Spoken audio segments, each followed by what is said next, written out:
The Joe Rogan Experience.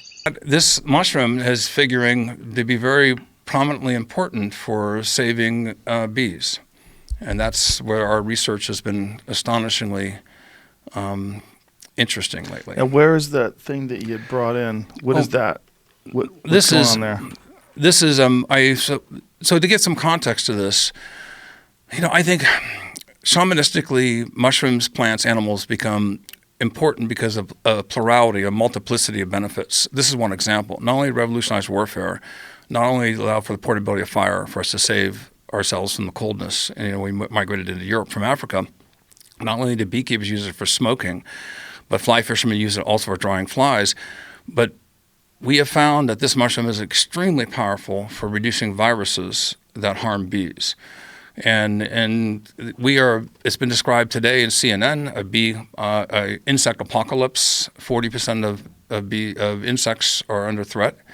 This just came out, and this is really an all hands on deck moment. But I'm optimistic because I think we can find solutions in nature. So with my colleagues, and when I was here before, I talked about my work with the BioShield Biodefense Program, and these wood conchs are very strong in antiviral properties against flu viruses and herpes, etc. I use these ideas, and actually had a waking dream, and I realized that the bees were being infected by mites with viruses, and the deformed wing virus in particular is the worst virus. And so I contacted Washington State University. We started doing some research, and I'm really, really happy because I love skeptics who become my supporters. We published in Nature. Only 7% of the articles submitted to Nature get published, the Nature publication ecosystem. To this day, our articles in the top 1% of all articles ever published in the Nature publication ecosystem. Now that's phenomenal because that's the most credible scientific journal in the world. There it is right there. Extracts of polypore mushroom mycelia reduce viruses in honeybees. And this mushroom, the amadou, reduces the deformed wing virus 800 times to 1 with one treatment. And then the reishi mushroom mycelium reduces the Lake Sinai virus more than 45,000 to 1. Now these are wood conchs that grow in trees. And we all grew up with Winnie the Pooh, but no one made the connection before me, apparently, that bees are attracted to rotted wood because of immunological benefit. So amadou and reishi mushrooms, we found, and we published in this article, that high significance. And I think the reason why this article is in the top 1% of all Nature articles is that I've been able to present the theory, with proof now, that a natural product can have a broader bioshield of benefits than a pure pharmaceutical. Up to this time, there's been no agents to reduce viruses in bees. Now, the deformed wing virus is being vectored by the varroa mite. It came in 1984, and it injects viruses into bees. And so it's like a dirty syringe. And these viruses debilitate the bees and shorten their ability to fly. Now, look at that poor bumblebee. Oh, wow, that's crazy. I mean, that is so sad because that bumblebee can't fly. Now, bees can pollinate up to 1,000 flowers a day, and the average flight time of honeybees used to be 9 days, 1,000 flowers a day. Every almond you eat was visited by a bee. So one bee can pollinate 1,000 flowers a day. 9 days was our pollination flight time. Now it's been reshortened to 4 days. So we lost by 50%. In the CNN article that we just showed, in China now, they're hand pollinating flowers. Yeah, with paintbrushes. Paint of apples. Yeah. So apples, cherries, almonds, strawberries, because tomatoes, of the lack of bees. Because of the absence of bees. So it's really, it's all hands on deck.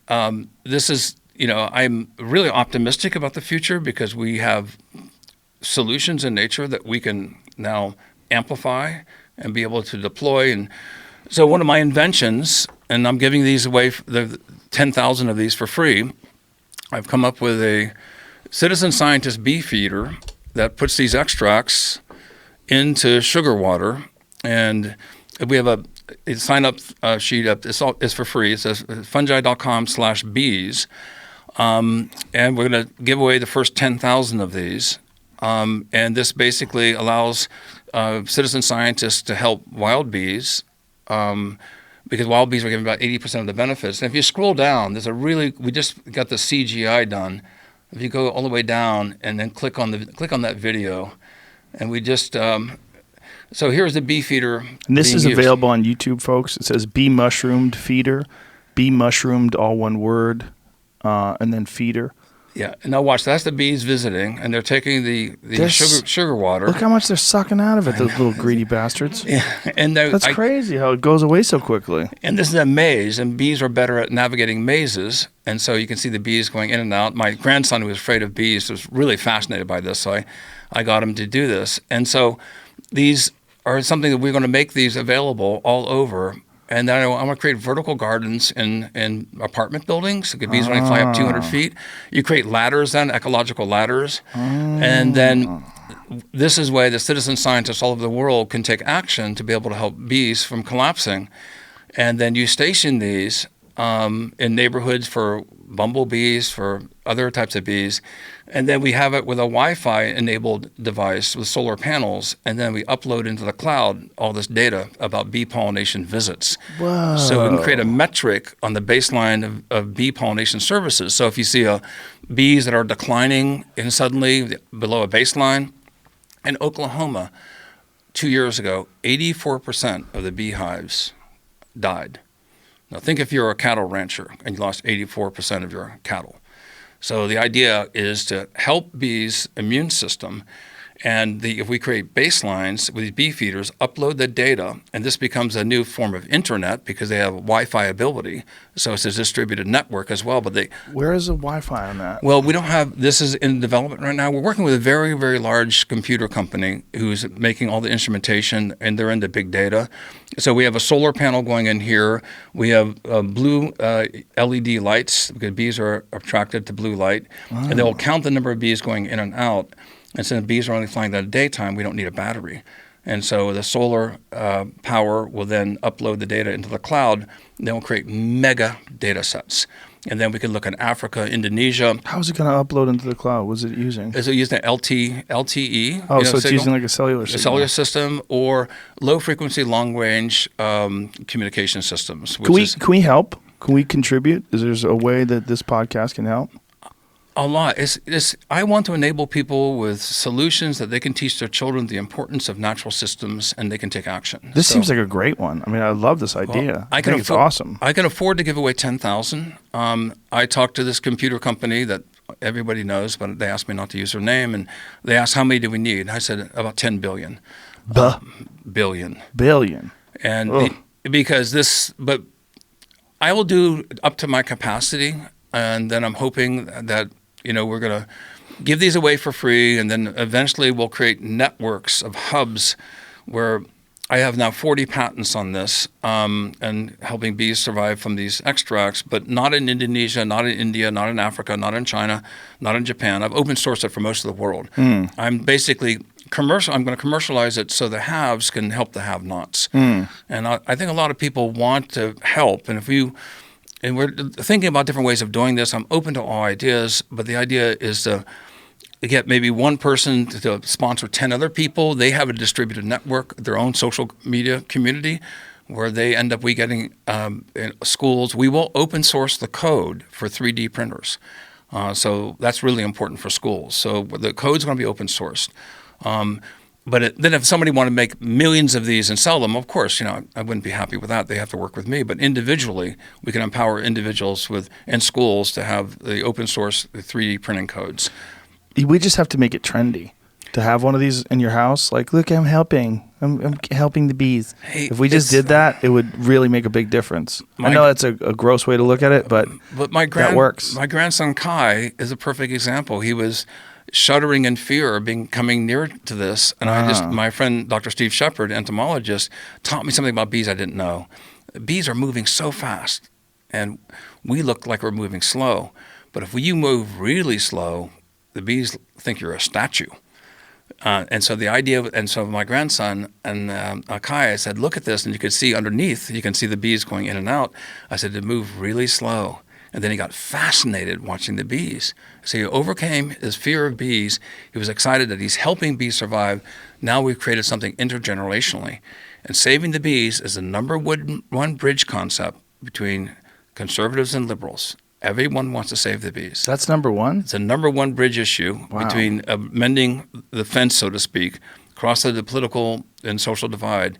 Everybody wants to save the bees. Mm-hmm. So this is an actionable solution, and the scientific data out there is pretty disturbing. 75% of flying insects in the past 27 years, in a report from Germany that just came out, have disappeared. Now, many of your listeners are out in the country. I grew up in the country. Remember all the bug splatter you used to have against your windshield? Mm-hmm. You don't see that anymore because the insects are dying because of exposure to pesticides, monoculture. And when you have monoculture, you have what's called pollination deserts. When you have lots of biodiversity, lots of plants and diversity, the plants are pollinating at different times of the season. When you do to a monoculture, all the plants, like almonds, will all produce flowers all at once, and then there's no pollen available. So the immune system of the bees, due to factory farming, loss of habitat, deforestation, glyphosates, heavy metals, pollution, all those things are cofactors. But the nail in the coffin is by far these viruses. And so immunologically empowering and supporting the immune system of bees then it gives the bees the opportunity or the ability to be able to survive longer, do more pollination. Is there a specific source of these viruses that they can isolate? Or are these a new thing? Well, actually, there's a slide that just shows the pandemic spread of these viruses throughout the world that came from Asia.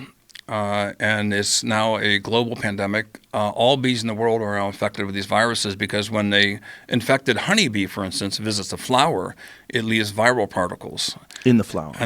And then a wild bumblebee comes, visits it, and it becomes infected. So there is a unfortunate, I don't want to use the word perfect storm, it's a terrible storm of cofactors. And because, 80% of the benefit the farmers receive is from wild bees, right? But we can't count them. And I have beehives, and what happens in the colony collapse? You go out on Monday, the bees are happy. You go out on Thursday, they're all gone. I mean, it's really that quick. That quick, and it's not like there's hundreds of dead bees around your beehive. They're just gone. And there could be hundreds of pounds of honey, and the bees, they're gone. So they go off somewhere to die. What happens is because the newly hatched bees are called nurse bees, and the nurse bees take care of the baby bees.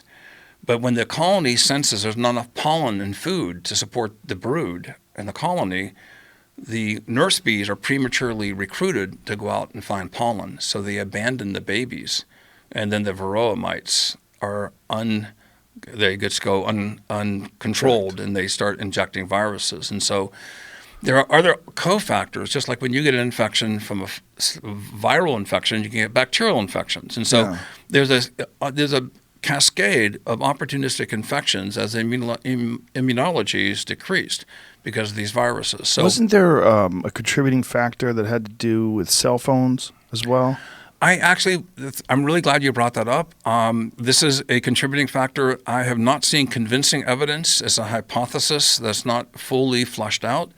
There are some people quite adamant in their belief in this, but I'm driven by science and data. The rhythms, the frequency of the high of cell phones, there's an argument that's made is not in the same cosine wave of the wavelengths that we experience in nature. And so this is disruptive. I understand that. I'm still on the fence. I'd like to see really strong data and scientific evidence of that. But it's a hypothesis that needs to be tested. That's why we're looking also at low-frequency, long-range communication systems. I think I told you this story. If I didn't, I apologize. But, when we were on Fear Factor, we had a bee stunt where we had to cover these people in bees. And a local bee colony flew in to check out what was going on. And those bees and the bees that were brought there met in the sky and worked it out. And the beekeeper told us, okay, we have to shut down and everybody's got to back out of here.